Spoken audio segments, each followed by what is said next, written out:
ѓубре, нечисти улици, искршени плочки, демолирани споменици, украдени табли, одвратни пораки со спреи испишани на значајни македонски знаменитости. Ваква е сликата во центарот на Скопје. Главниот град изгледа како сите надлежни да кренале раце од него. Дополнително е и небезбедно да се движи по пешачките патеки кои буквално пропаѓаат. За нехигиената на Скопје реагираат сите, ама прашањето е има ли кој да ги чуе. Граѓаните велат дека главниот град одамна ја нема убавата слика која му доликува.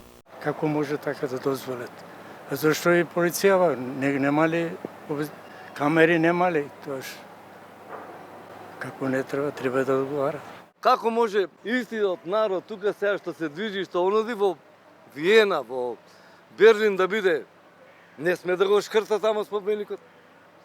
Како овдека сме? Последен во низата кој беше исквернавен беше мостот око на кеот на Вардар, кој деновиве беше исчкртан со недолични пораки. Сега тие се исчистени, ама делумно, иако речи си да нема споменик кој не е руиниран. Оштетувањето и шкртањето на спомениците во никој случај не сме да биде неказниво, реагираат граѓаните.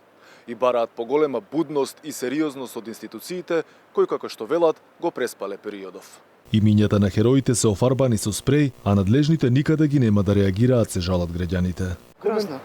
Грозно. Толку. Треба некој да одговара? Мислам дека нема ништо да успее од сите потреби.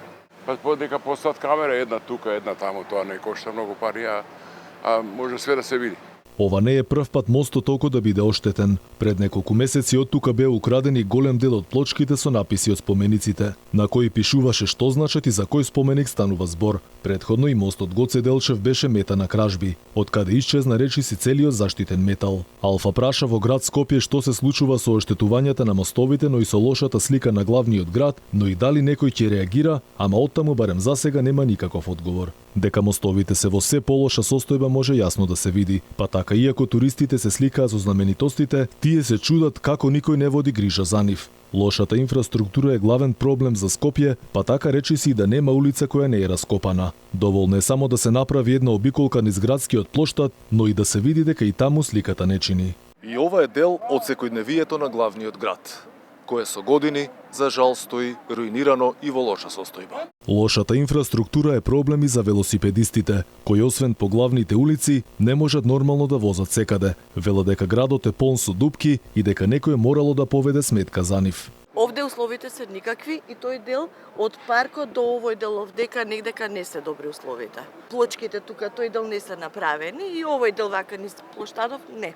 Покрај лошата слика за Скопје и воопшто за Македонија, и добар дел од државните институции се затрупани во ѓубре. Добар дел од државните институции немаат ниту надписи, ниту пак табли.